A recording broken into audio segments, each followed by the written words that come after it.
in essence, what we've done at Fertility, what we're doing, Basic Fertility Service, is really trying to give you guys resources where you have the ability to start making decisions that are right for you based on full information. So the playback section is huge, right? There's lots of information there. You can just go in and listen, and it's a great way for you to learn more. My milieu, my expertise is literally using my experience as a dad, going through egg donation, and surrogacy in the United States, and helping others do that. So my husband and I have 8-year-old twins, with boy-girl twins, who are the light of my lives. They really are. They can be annoying, but do you know what? When they come up and give you a cuddle, they're just, it's exactly why everything that I'd hoped for. But how do we get to that, right? So surrogacy itself is a process whereby you've got somebody who's carrying a baby for you, ultimately. Now, we're 2 men, so as much as we tried to get pregnant, it would never happen. So we needed a surrogate. Now, there are 2 forms of surrogacy. There's traditional surrogacy and there's gestational surrogacy. Traditional is where the woman who is carrying is also providing the eggs. That doesn't really happen in the United States. It's very, very rare for it to happen, because there is the thought process behind it that there is a psychological bond between the egg provider, who is in effect the surrogate, and the baby. So a lot of surrogacy in the States is gestational surrogacy, which is literally you have an egg donor, a sperm provider, and then a surrogate. So egg, sperm, and uterus. I normally break this process into 3 parts, and those are the 3: egg, sperm, uterus. I start with sperm because frankly, it's the easiest part to get through. The way that a lot of people are doing this process in COVID is actually, COVID turned everything on its head from the start. So in March, the world fell over, most IVF clinics closed, and a lot of people struggled to go, what are we going to do next? And that happened in the States as well. But very, very quickly in the States, IVF was deemed an essential business and clinics opened rapidly, right? But a backlog had already been created. Now, the way the US works is they have a lot of international travelers. So people like me who did ours, we're based in England, we flew to the States, did our sperm deposit, flew back, chose an egg donor, chose a surrogate, and did that. You can't do that. There's a ban. You're not allowed to travel, physically allowed to travel into the States unless you get a national interest exemption at this moment in time. In theory, that expires in 3 days' time. In theory, we don't know if it's going to be extended. It might be extended. If it is, it'll be extended to January the 20th, which is when President-elect Biden becomes the president and takes over. We just have to wait and see. If the travel ban isn't extended, it's going to make our lives a lot easier. The reality is obviously that the US has more COVID than anywhere else in the world. So I'm not entirely sure why they have banned everybody, but they have. So let's assume that the travel ban stays in place. People around the world still want to go through with surrogacy, because surrogacy in the States is legal, it's recognized, it's understood, and everybody signs contracts such that when your child is born, as the intended parents, at that stage you're then the parents, you're legally recognized, the parentage is yours, right? And that's one of the biggest reasons why people go to the United States, is it's a global benchmark on legal protection for us as want-to-be parents. When we were starting this, obviously I'm English, obviously, I don't know if it's obvious or not, but I'm English, and I have a bit of a weird twang because my husband's American. So sometimes you'll hear my accent getting really strange. So I apologize. We looked at the UK, and just the legal background, this is 9.5 years ago, just it filled me with dread. It filled me with dread, the fact that I could be here and the parental order process, the legal process, which we'll talk about after the 3 parts, meant that I potentially could not, my child could not be mine. Whereas in the United States, we knew the second the children were born, they'd be mine, right? So we flew to the States, did our sperm. You can't do that. So what's happening now is people around the world are doing their sperm freezing in the country where they live, and then they're shipping that to the United States. You have to follow protocols. You've got to go through blood tests, make sure the Food and Drug Administration, which governs IVF in the States, you're passing hoops that they put in place. But it's opened up the world, so you don't have to travel to the States now. If you're a sperm provider, you can do it. It's actually the same with egg provider. And if you're creating embryos, it's also the way. Now, a couple of weeks ago, the HFEA, the Human Fertilization Embryology Authority, they've always said commercial surrogacy is wrong. We don't approve of it. We think it's against the letter of the law. They changed their mind. And so now for commercial surrogacy, they've taken down the barrier of shipping embryos made abroad to the US. However, remember I said about the FDA that govern surrogacy and IVF in the US. If you're going to make embryos in the UK, knowing you're using a surrogate, you need to do your FDA blood testing. Again, it's just process, but it's something to think about, right? Clinics in the States will accept your embryos, assuming they're good quality and they've been done and frozen and basically you've used clinic here that they approve of. You can do that. So again, by Trump banning travel to the US, a lot of things have changed for the better for us international intended parents. Because that means you can go, if you have a clinic here in the UK that you're using or that you're comfortable with, or a doctor that you know and you like, you can in effect create your embryos here if you're a heterosexual couple using your own egg and sperm, or not, you've got a friend who's whatever it is, but you can create embryos here and ship them, or you can freeze your eggs here and ship them. The problem with freezing eggs across the board is it's a numbers game. The amount of eggs you're going to get out from an egg donation normally is a lot lower than the amount of sperm you're going to get, right? Every time there's an ejaculation, could be 30, 40, 50 million sperm. That's a lot of sperm considering you need one per egg. If you're doing an egg donation, depending upon your age, depending upon the quality, you could be getting 6, 12, 18, 20. We don't know, right? So if you're shipping those and say 30% don't make through the freeze and the thaw, it's a numbers game that's come down quite significantly. So what I'm finding is a lot of people are shipping sperm and they're shipping embryos. They're not shipping eggs. Okay. So what would happen if you decide, actually, we just want to use an egg donor in the United States? So egg donation in the States, again, governed by the FDA, is very different to egg donation in the UK. You can find an egg donor through an IVF clinic. You can find an egg donor through an egg donor agency like Integrity, which, as Abby alluded to, it's a small egg donor agency that I run out of New York that we basically do things slightly differently. And I'll go through that in a minute. But one of the things that you're going to find is I'm a bit of a disruptor and I like turning things on their head. But we'll talk about that in a minute. You can find your egg donor through the clinic, through an agency, or there are concierge services where you go to them and you say, this is what I'm looking for in an egg donor.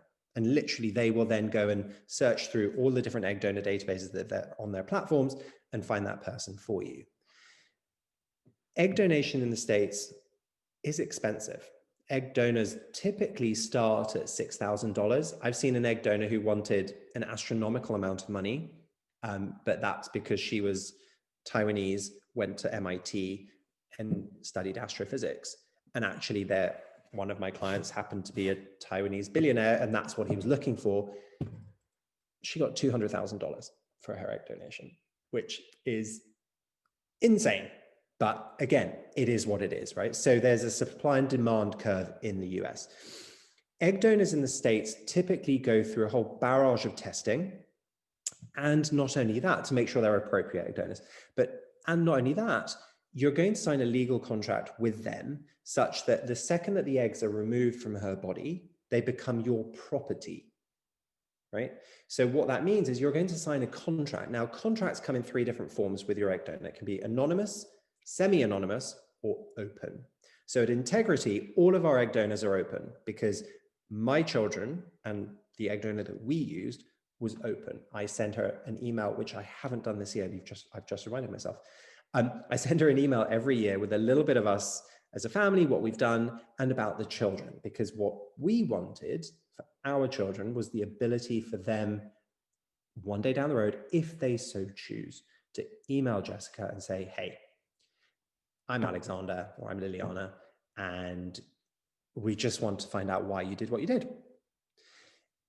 That's an open contract. Now, we had to have lawyers draft that. So we paid for our lawyer, we paid for her lawyer. They drafted a contract. It's all in the contract, what we can and can't do, and we move forward. An anonymous contract is you have all of the information that you get on paper. That's it. You will never have contact with her. End of story. However, realistically, in a world of artificial intelligence, in a world of Facebook facial recognition, in a world of all of that, how can you police that? You can't really. But the contract stipulates that you're not allowed to contact her. So it is what it is. And then there's this kind of weird thing in the middle called a semi-open or semi-anonymous. And what that is you're agreeing with the egg donor now. You sign a contract, you have to have lawyers, that at some stage in the future, you have contact with her. And so that kind of gives you that flexibility around, we don't know if she's going to want to do it. We don't know if our children are going to want to do it. We don't know.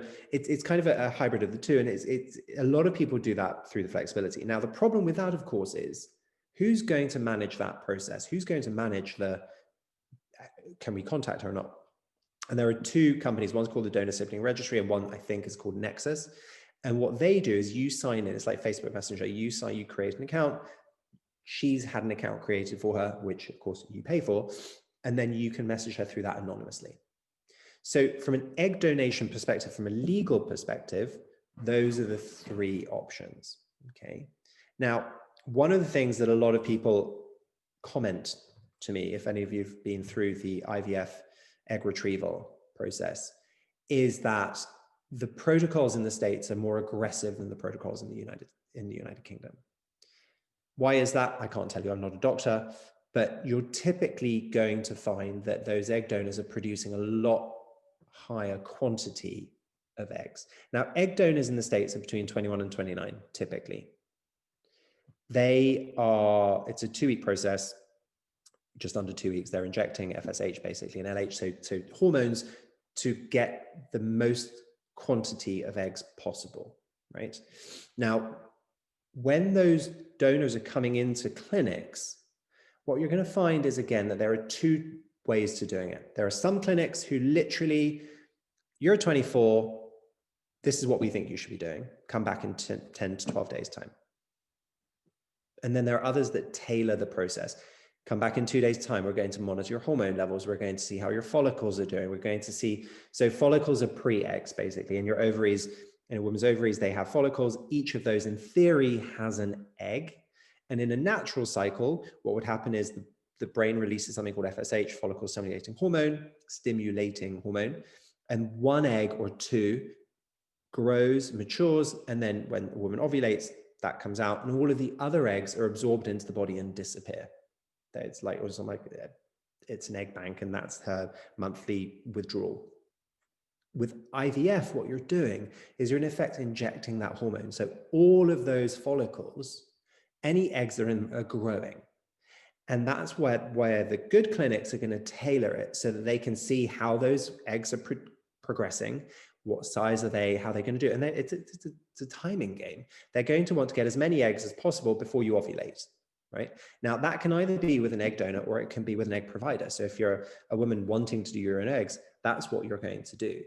Now, the thing that I always say is when you're talking to a clinic, make sure that they're doing the tailoring, because frankly, you don't want come back in 10 days' time and we'll figure this out. That's just ridiculous. So when you're going through that process, make sure that's one of the questions you're asking. How many times are you going to see me? What blood tests are you doing? It's a vaginal ultrasound of your ovaries. How is that going to work, right? That's super important. The egg donor then comes into the clinic. She has a general anesthetic for about 30 minutes. They retrieve the eggs, again, through the vagina into the ovaries. The eggs are basically aspirated or sucked out and put into a Petri dish. On the day that's done, the sperm that is in the clinic, either fresh or frozen, typically at the moment it's frozen because for us internationals, it's been shipped over there. It's already sitting at the clinic. They would thaw some of it. So basically when a sperm deposit is made, the sperm is split into 4 different vials or 5 different vials, depending upon the quantity. Some of it's kept frozen. They thaw one, they use that. They'll take one sperm and they'll normally ICSI. So ICSI, again, sorry if I'm patronizing people, I don't mean to, I'm just trying to educate. Whenever you're watching TV, you see the egg and the big needle coming in and then injecting sperm, that's ICSI, right? So there is higher probability of success with when you're doing that. Now, again, the question is, okay, well, how do they know which sperm to pick? That's an embryologist technique, right? This is where they have years of experience picking up, looking under a petri dish and going, I think that sperm is good, because they're going to look at the head of sperm, the tail of sperm, how it's swimming. They can't see inside it, right? Because if they opened it up, it's no longer usable. So take that sperm, they'd inject it into the egg, and that then basically is a fertilizer, is an embryo, right? So that they grow that for 5 days or 6, and then they freeze it. Now, the technology since when we did this to now has changed. So when we had our children, there was something called slow freeze, which in effect was a slow freeze. So they took the embryo and they slowly froze it down to where it needed to be before then thawing slowly that embryo to use for future transfer. Or they did fresh transfers because the success rate of the freeze wasn't great. About 5 years ago, they discovered that flash freezing was better. The success rates were higher.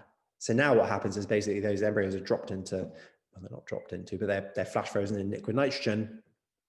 And what then happens is they can stay frozen for many, many years. Again, a difference between the US and the UK, we've got the 10-year time limit on embryos in this country, which I know is being debated at the moment. In the States, there isn't a time limit.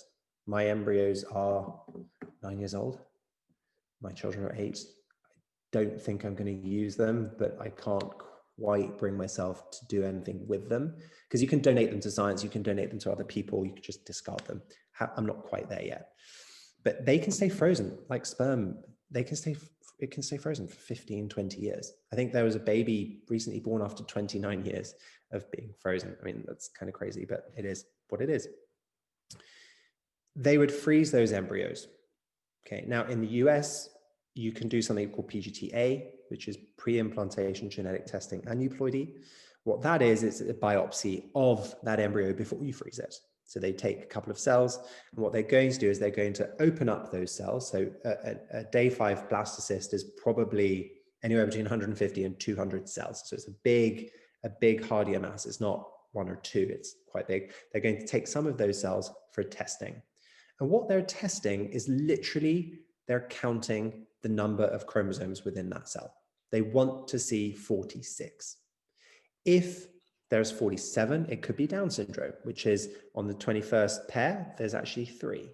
Or it could be that there's a monosomy. So instead of being 46, there's 45, right? If it's 46, it's normal. If there's other, it's abnormal. What they'll typically do is discard the abnormal ones and keep only the normal ones. Now, a byproduct of that is, in the US, you're able to do it. If you want to know what the sex of the embryos is, you can do that. We can't make boys or girls. We can reveal to you what you have. Now, you're not allowed to do that in this country, right? So again, unless there's a specific reason, then you have to get approval for it, but you're not allowed to do it. In the States, it's basically you pay for it, you can get it, right? But I think, again, PGTA comes with a whole host of questions, ethics, and this comes down to people and their personal choice, in my opinion. I think if that's something you want to do, we can talk about it more. But one thing that a lot of people ask me is, okay, is this going to guarantee that I'm going to have a baby? I'm like, no, it's not. There are no guarantees in IVF, unfortunately. The only guarantee is it's going to cost you a lot of money. What PGTA is doing is it's telling you, you have an embryo here that is chromosomally normal. The majority of early miscarriage happens due to chromosomal abnormalities, where there's something that stops that from growing and you have a miscarriage. So what you're doing is you're saying, hey, this embryo, these cells are indicating that it's normal. However, just by doing the PGTA, which is basically you're biopsying the embryo, can arrest the development of the embryo. You can have a perfectly normal, great quality embryo that doesn't take. You can have a really bad quality, terrible looking embryo that does. Again, there is only so much that science can do. So PGTA is a way for you to look at the chromosomal abnormalities. It's not a way for guaranteeing a pregnancy. In theory, increases the chance of a pregnancy because we're weeding out the abnormal embryos, right? So at that stage, you then got your embryos frozen. And that's when it comes down to the, again, it could be egg donor, it could be your own eggs, it could be sperm donor, it could be your own sperm. Irrespective of how it gets to that point, they're frozen, right? And then you move into the surrogacy part. Now, unlike in the UK, surrogacy in the States, as I've said, is legal. You're allowed to sign a legal contract. And that contract is upheld in court. And so I would say again, the global benchmark is California. The California law is what all of the other laws in the States are trying to emulate. Because surrogacy is done on a state by state level. It's federal in as much as they've approved it, but state by state is where the law is written and upheld. And there have been many cases where a surrogate has said, I want to keep the baby. And the contracts have been done in such a way that it comes to the courts, and the court's like, well, you can't. Again, two reasons. One, they've signed a contract. And two, typically, it's gestational surrogacy. So she has no genetic link to the child, right? But an interesting statistic, and one that I didn't think about until after we had our children. We were always petrified that the surrogate was going to want to keep our children. When I was speaking to Angela, who was our surrogate, who's an amazing woman, she was petrified we weren't going to turn up to take them home. Always put yourself in somebody else's shoes. How are they thinking? How are they feeling? Because actually it made me go, oh, I never thought of that. She's already got her own children. So to be a surrogate in the States, you have to have had your own children. So she had two. She's like, I'm doing this because I want to help somebody. I love being pregnant. I have this need to give back, and I'm going to do that. And we, she chose us through an agency. We used an agency. I'll talk about that in a minute. But for her, the money was good. It helped her put herself through business school. It wasn't going to change her life in as much as exploitatively, right? This helped her better her life in a way that I think we ended up paying her just under $50,000 to do the whole process. That would have taken her a long time to save, and it helped her get through business school and pay it off without having a debt. So she changed her life in that way. But it wasn't enough for her for example, in other jurisdictions where it would buy somebody a house, it would get them out of an arranged marriage, it would, that's one of the reasons why people look at the US, because again, 99% of surrogates are gestational surrogates. And I would say probably about 90% of surrogates come through an agency. So why a surrogacy agency? Well, surrogacy agencies are there for a variety of reasons, one of which is to go through candidates to make sure they're an appropriate candidate. That means that they have been through financial background checks, they've been through criminal background checks. They sometimes, obviously not during COVID, but agencies go to their house to see where they live. But also what the agencies are doing, they're collecting all of the birth records.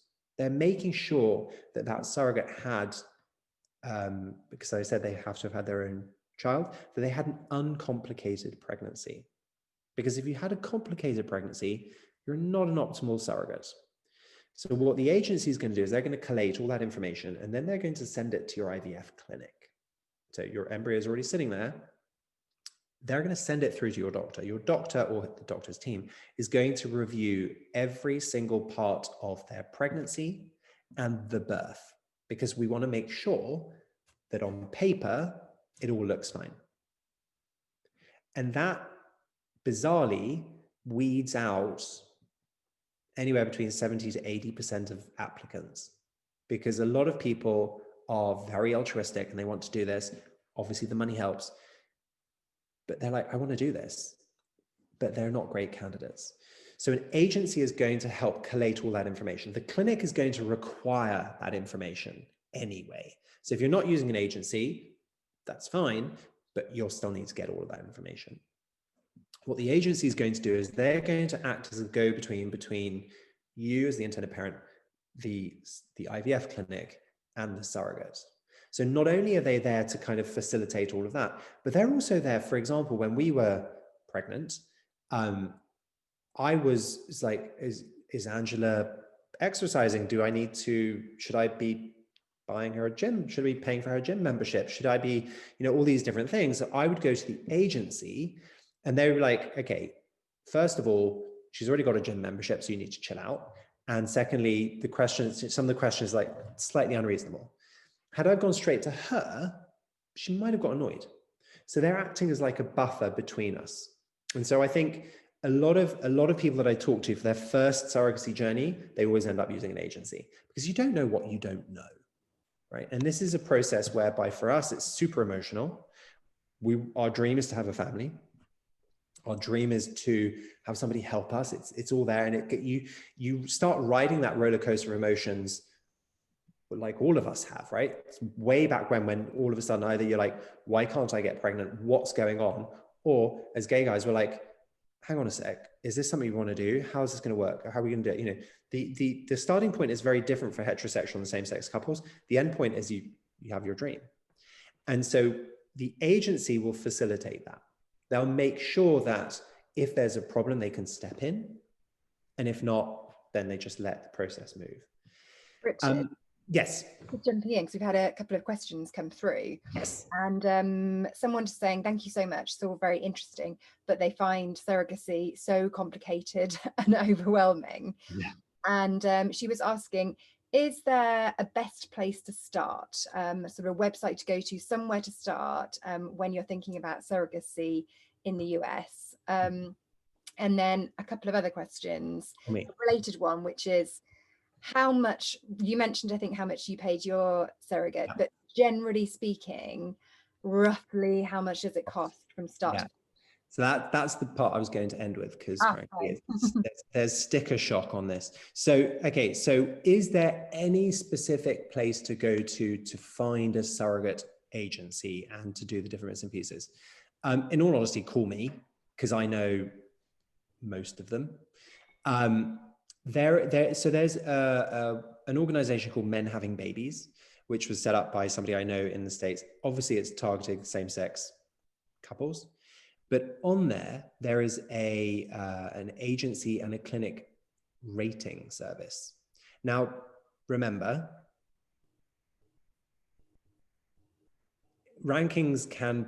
statistics can always be manipulated, rankings can always be manipulated. Just bear that in mind, but that'll give you a good overview. The problem that I find with trying to find an agency is there is no one place for you to do it. And as with anything in fertility, unfortunately, there's an asymmetry of information. People are going to tell you what they want you to hear. And it might not necessarily be in your best interests.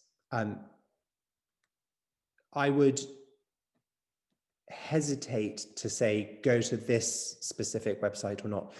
Seriously, just ping me an email and I'll give you a list to you to walk through. And because there are some agencies, for example, that will only cater to people with a medical need. Or there are some agencies that will only work with people who've done PGTA. There are some agencies who will only work with people who want a single baby. Now, you're not going to know that, because even if you go online, all you're going to see is sales pitch, sales pitch, sales pitch. If you type in surrogacy in the United States, you're going to get 14 pages worth of the agencies that pay the most amount of money to be higher up on the Google ads. That's what happens, right? So I can see that my email is in the chat.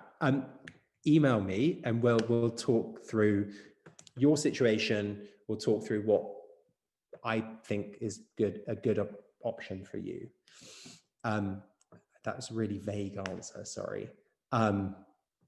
Now, costs. I think that's really helpful and good to at least have somewhere to go. So thank you. Yeah, no, it's oh, one of my children. So costs is always something that is just insane. So when I broke it into the 3 parts, I did that specifically because actually what I find a lot of people do is they start creating the embryos, and then they start with the surrogacy part. Now, surrogacy in the States is expensive. You're going to find that your surrogate's going to probably charge a surrogate compensation of anywhere between $45,000 to $60,000 just for her comp. You're going to then add on a surrogacy agency fee. Remember, I said that agencies are allowed in the States. They're not allowed in the UK. It has to be not-for-profit. I mean, what does not-for-profit mean? It just means that you're paying yourself a huge salary, I guess. I don't know. But in the States, you're going to be paying an agency fee between $20,000 to $30,000. You're going to be paying your legal fees, which can be anywhere between $10,000 to $20,000 for the whole thing. So what you're finding rapidly, that's adding up. So I normally say to people, if you're looking at going through so egg donation and surrogacy in the United States, you're looking anywhere between $160,000 to $180,000 all in. That said, we spent over $200,000. And that's the reason I do what I do. We were taken advantage of because we weren't told, if you do this, here are the downstream ramifications of what you're doing. And by doing this, which we're advising you to do because we're your agency, you're going to spend $10,000, $15,000 extra. We were like, okay, you have our best interest at heart. They don't. This is a for-profit business. Now, there are some that do, and they will be very open and transparent about the costs and the decisions that you're making. And then there are others who are like, oh, no, it's super fine. We vertically integrated everything. So we've got the egg donor agency, the surrogacy agency, and the clinic. We're all together at one to bring down your costs. It's better, And then all of a sudden, but it's only 125. And then before you know it, you're at 150. Like, where am I supposed to find this extra money? Because the thing about surrogacy in the States is all of the money has to be paid before you even start. It's got to be in an escrow account. So an escrow account is like a trust account. You put the money in there and then it's dispersed as per a contract, but they need to make sure that the money's there in advance. For us, we were told it was going to be $125,000. And we were like, okay. And then all of a sudden we're like, oh, so we need to remortgage because actually all of a sudden it's not 125,000. We have twins, health insurance, and there's all these additional costs that all of a sudden, literally, I think we ended up like $210,000. So again, there are ways to try to minimize that. Again, if you're using an IVF clinic in the UK, you've already paid all of that money, right? You've already paid the money to the IVF clinic. You're just going to be paying for a frozen embryo transfer in the States. If you're doing a sperm freeze here, well, you're not going to be doing that in the States. You're going to be doing it here. So you can do the sperm freeze. You can then create the embryos and stop, save some money, and then start. We can do everything at the same time. It really depends. One related question to that, Richard, is that what happens if things go wrong further down the line and you've put all your money up front? So, great question. So again, it's going to depend upon where it goes wrong. Most clinics, good clinics, will have some form of refund program whereby if it goes wrong, you should be able to get your money back. Now, typically those have been created for heterosexual couples who've been through IVF, who've been through miscarriages, who've been through infertility, who've had, the fear of we've spent all this money and nothing's coming from it. So they've created packages that are there so that if you run out of embryos and you don't have a baby, you get your money back, right? So that's what we use, because I don't like risk. The reality is we got them pregnant first go, we have boy-girl twins, everything worked as it should. I paid all the extra money for nothing. With a surrogacy agency, there are very few that do that because there is a financial risk for them. If your surrogate is pregnant, and so she's come into the clinic, she's got pregnant, and at 6 weeks, it's, basically it turns out to be a biochemical, there's no heartbeat, or there's just the sac and there's no baby. Typically what will happen is you'll just start again. That's all included in the IVF fees. But you will still have to pay for your surrogate to fly back or drive back to the clinic and do another cycle. Again, it won't be a lot of money, but you also need to pay for her medications, right? That's if basically hasn't worked the first time around. If she graduates out from, so IVF clinics typically look after your surrogate for about 8 to 9 weeks. So up to about the first trimester. Because the 8 to 9 weeks you add on 2, so it's around 11, 12. They then transfer, you add on 2. I've never really understood why, but it's something to do with ovulation and 14-day. Abby can tell you all about that, not me. But she graduates out from the IVF clinic and goes to her obstetrician gynecologist care, right? So at that point, the IVF clinic's done. You're no longer a patient of the IVF clinic. Your surrogate's no longer a patient of the IVF clinic. She's with the OBGYN. So at that point, it becomes a little bit convoluted as to where things change and when it changes. So under our surrogacy contract, and this is pretty much the norm, if your surrogate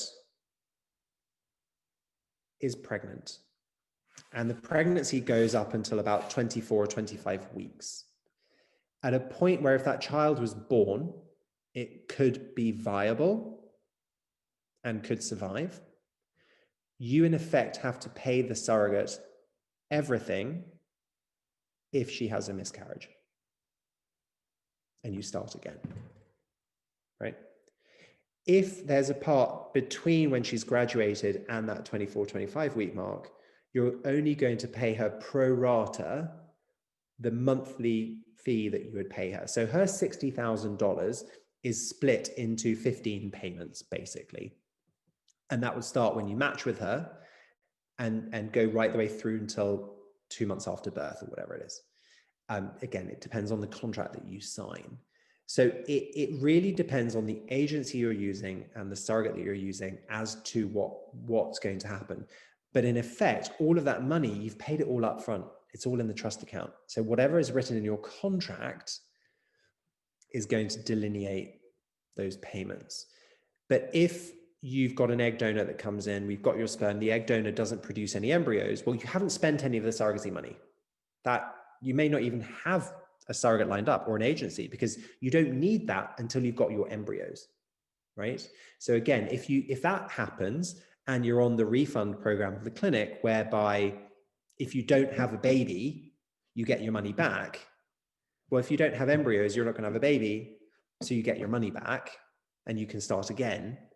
Again, it's just going to depend on specific circumstances, agencies and clinics. But typically in your head, think, right, all of the IVF fees have to be paid up front. All of the surrogacy fees have to be paid up front. And the surrogacy fees, if your surrogate passes the 24, 25 week mark, all of her payments would be due. Okay. And it's a horrible thing to talk about, but it's definitely something to talk about. The other thing to talk about that people don't like talking about is termination, right? What's going to happen if, for whatever reason, there needs to be a termination? So when you're choosing a surrogacy agency and you've matched with them, so the agency, you have to be honest about your thoughts, your hopes, your fears, your dreams. And one of those is, what is your stance on termination? Because for some people, it's a problem. For other people, it's not. There are some agencies who are pro-life. They will only terminate in the case of life-threatening to the surrogate. And there are others who say it's your choice. That's all fine and great. The reality is, nobody is able to force a surrogate to do something she does not want to do to her body. If you get to 16 weeks and you've had your amniocentesis and you've got a problem and you want to terminate, she can say no. What then happens? Well, then what happens at that stage is your contract kicks in. Because if she's medically advised and you as intended parents have said, this is what we want, and she says no, it's a breach of contract. So all payments stop immediately and you end up going to court, basically is what happens. However, when that child is born, it's yours. Okay, and then you can, in theory, give it up for adoption or whatever the situation is. That's why it's really important that you are open and honest about what you're thinking up front so that you match with a surrogate who is on the same page. Okay. Now I don't remember if you know the baby Gammy story in Thailand, which was where there was the twins born, one with Down syndrome, one without. In that instance, the intended parents were told, okay, if you want to terminate, you can. They didn't realize that in Thailand, you're not allowed to terminate for Down syndrome. It's illegal. So again, even though they had spoken about it, the agency that was kind of fraudulent agency anyway, didn't tell them the truth. And this is why you have a lawyer in the States. Your lawyer is going to represent you and give you the lay of the land in the state where your surrogate lives. Because remember, surrogacy is federal, but it's state by state. And they're going to sit there and say, right, if you go to Tennessee, the law is very, very different to if you're going to California. You can't force us to do anything, but the implications of what happens are X, Y, and Z. Right? So everybody, and the surrogate has a lawyer as well, and that lawyer is going to tell her exactly the same thing. Everybody is legally empowered to be making choices for themselves. And that, for me, is one of the reasons why the US is the global benchmark on surrogacy and protection for everybody. Because at any stage, lawyer, clinic, agency, if you raise a red flag going, I'm not entirely sure what's going on here, basically the process is going to stop, unless of course she's pregnant, but would stop the process and go, right, okay, what's the problem? And it could be as simple as, so I had a client based in the UK who had a surrogate based in the UK, right? Again, you can do that. You can fly from the UK, a UK surrogate to the States, get pregnant and fly back. And one of the nurses was like, it's really interesting because I've noticed that the surrogate, I'll send her an email, put him in copy. She never replies. He always replies. Just want to raise this. And so, of course, what happens is we all then go, okay, what's going on here? Is she being coerced into doing this? We don't know her opinion. We need to find out what's going on. So what then happens is a doctor basically makes up an excuse in order to be able to talk to her confidentially and say, go through a whole list of questions and different things in a non-threatening way to make sure she knows what she's doing, she's not being coerced. And if she wants to put her hand up and say, you know what, I thought this was a great idea, I'm now really afraid and I don't want to do it, we would then go, do you know what, we need to come up with a reason for you not to do this. Because sometimes people are afraid to tell the truth. And so again, little things like that just make me a lot more comfortable with the process in the States, and hopefully you too. One other question around that, is counselling included as standard in the States, or is that an additional cost that people would need to factor in? So it depends. It depends. So within surrogacy agencies, typically it's included within their fee structure. What you'll have is the surrogate will go through an MMPI, which is a standardized test to make sure that, you know, from that she's a good fit. They will also have times set up for her to talk to psychologists, not only at the beginning, but all the way through. They have surrogate retreats. They have, again, of course, we pay for those, but there are many touch points with the surrogate from an evaluation perspective, yes. From an IVF clinic perspective, so the American Society of Reproductive Medicine it's not the FDA, it's not a governing body, but it's something that most clinics adhere to their guidelines. They're not legally binding. And one of those guidelines is before an egg donor can do an egg donation, she has to have done a psychological evaluation. And before an egg donor can start, the intended parents also should have gone through a psychological evaluation. Now, it's not to see if you're crazy, although that hopefully would come out if you are, but it's to go through, have you thought about the implications of what you're doing? Not only now, but on your children, on your relationship. What is your support network? How are you going to deal with the questions? Like my daughter the other day is like, oh, I forgot to tell you, Daddy, somebody at school said my mummy was dead. I'm like, excuse me? She's 8. And she was like, and I turned around and said, well, no, because I've got a tummy mummy. And you know, so we've equipped our children with tools to minimize that. But I would never have thought about that had I not spoken to somebody 8 years ago, and they said, okay, here are things that you need to think about.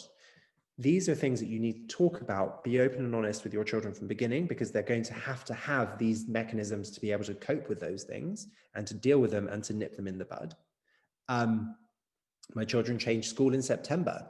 You know, the WhatsApp group of what's the uniform today or what's going on, I joined it and I was like, just FYI, I am Lulu and Xander's, one of Lulu and Xander's 2 dads. If anybody's got any questions, please just let me know. I'm happy to talk you through it. Again, trying to get ahead of the curve of the questions that could come out. So, but all of that came from my session with somebody way back when.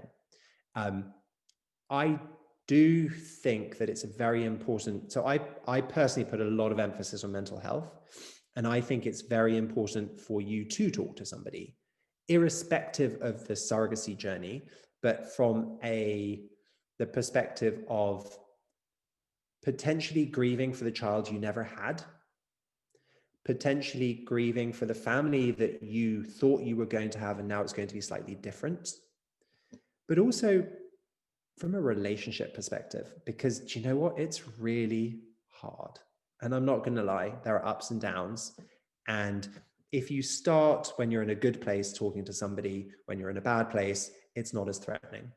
And you can be open and honest, and you've got a platform whereby you can actually talk about stuff. And I think that I placed a lot of emphasis on that. All of my egg donors have access to a psychologist whenever they want. And you're going to find that surrogates do too.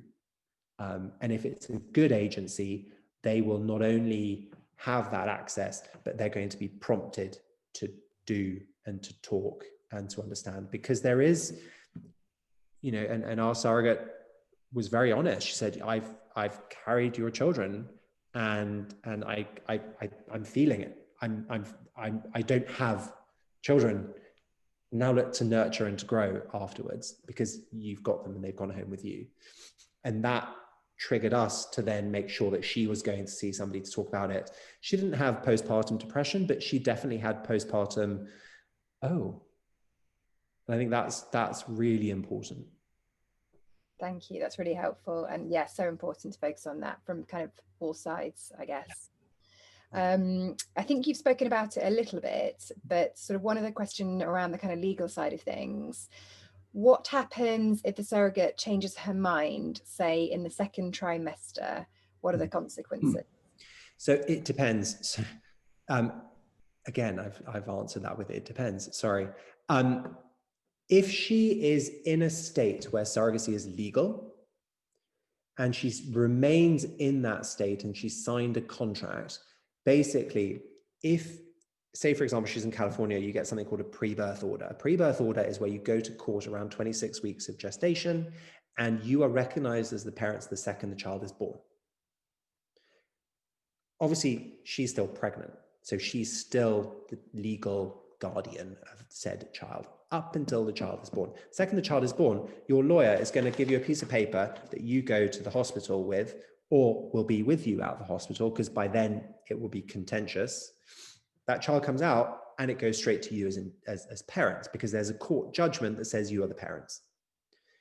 The problem arises where if you're in a state whereby she's in California and she then moves to South Carolina, you then have cross-jurisdictional problems, because I don't actually know if South Carolina is a good example. Let's try Louisiana, because I know Louisiana is not good for surrogacy. She's in Louisiana. You're then going to have to go to court in Louisiana, and that's going to then have to be recognized, and that's when it's going to become contentious. But again, going back to what I said before, where I think I was talking to a legal firm, God, probably last year now,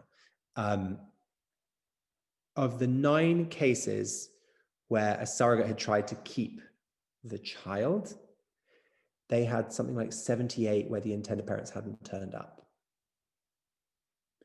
Again, it's how we're looking at this through our lens. And yes, that's our biggest fear. But that's something to bear in mind. One thing that I do want to talk about is the UK legal system, because actually we haven't touched on that.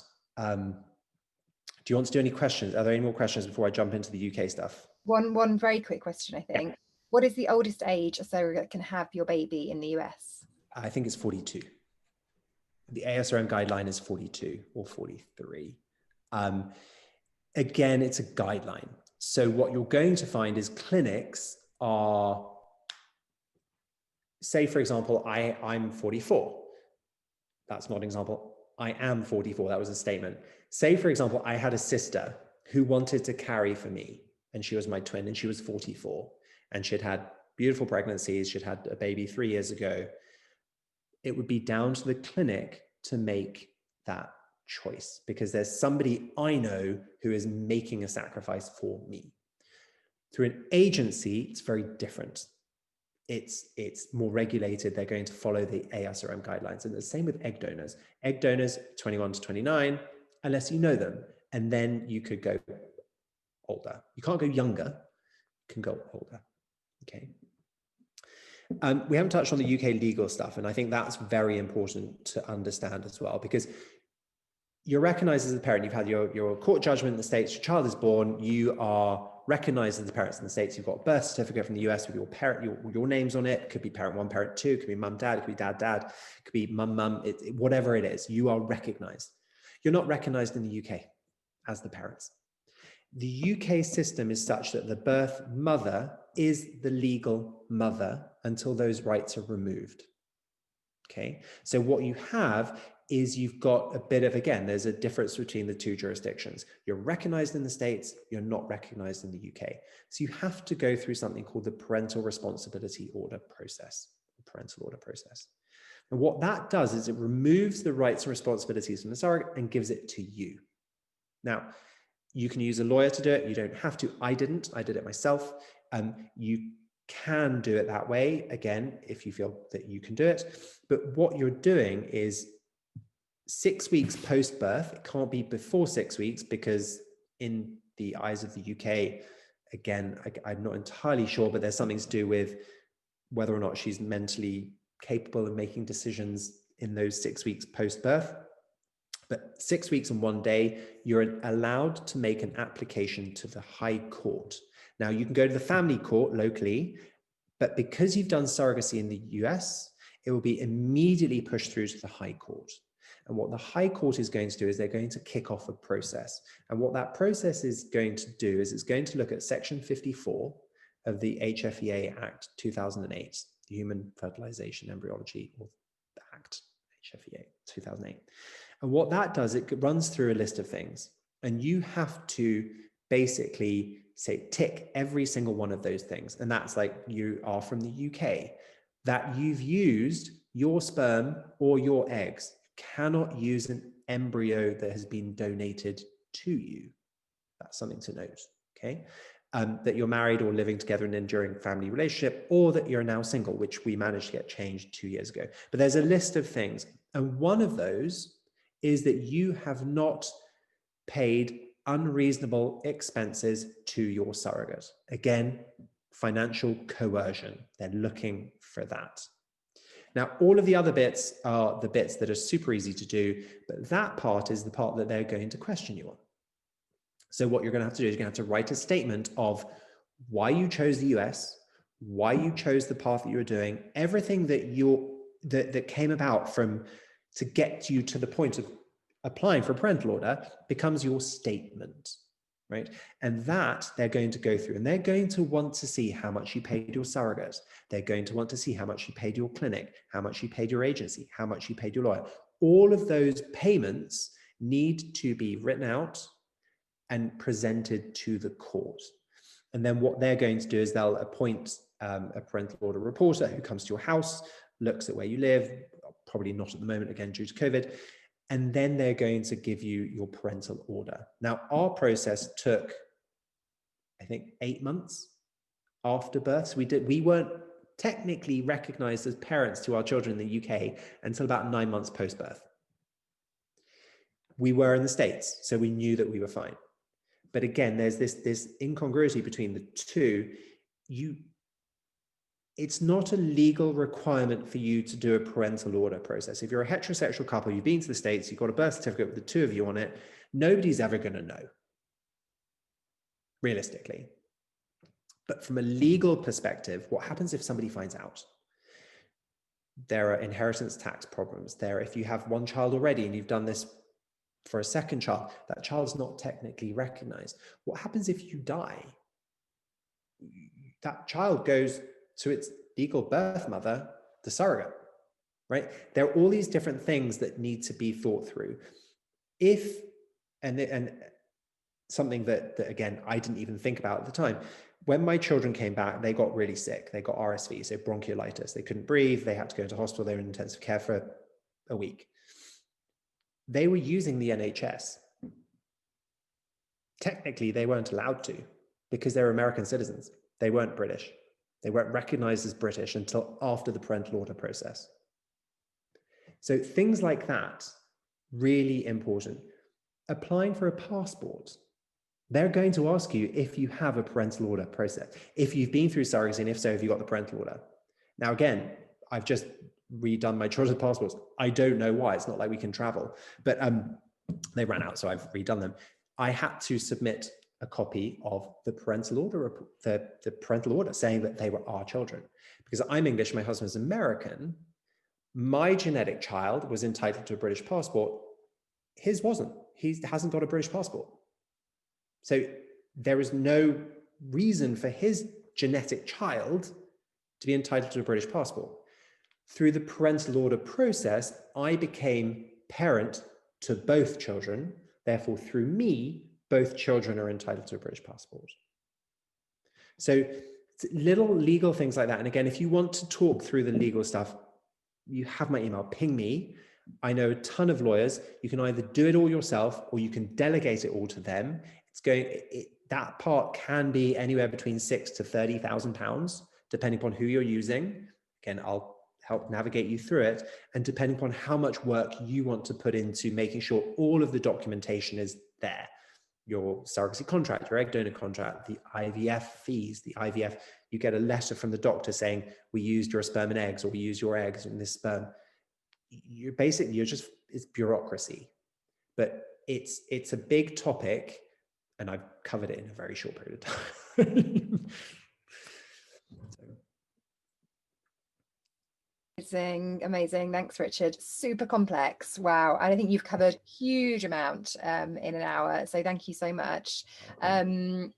Was there more that you wanted to go through, or is that a kind of natural close for where we're at, do you think? I think it's a natural close, but I do want to say, if you're overwhelmed, please don't be. Please, I can't say this enough. Just send me an email. I work every day. I talk to people about this every day. It's something that, us resident experts, we are so passionate about what we do. We want you to do this properly. We want you to be supported. We're basically here to help. So either through the app or through email or whatever it is, just reach out. Just please do. And I'll just talk you through it and talk you off the ledge. Thank you, Richard. That's such an amazing offer. I've popped the website, Richard's website, in the chat, and also his email, so you can get in touch with him on there. And you can also find all of his details on the app in the expert section as well. And the stuff you want to catch up with, do go and watch this again, because there was just so much helpful information. So do kind of catch up with it in the playbacks. I've learned loads, and my goodness, it is so complex, that kind of legal stuff and the cross-border stuff, but also really interesting to hear about some of the workarounds now with all of the COVID stuff going on. So that's really interesting to hear, and good to see that people can find those sort of workarounds. But yes, lots of thank yous in the chat. So, thank you very much, Richard, for sharing your expertise. It's been really, really enlightening and super helpful. Thank you.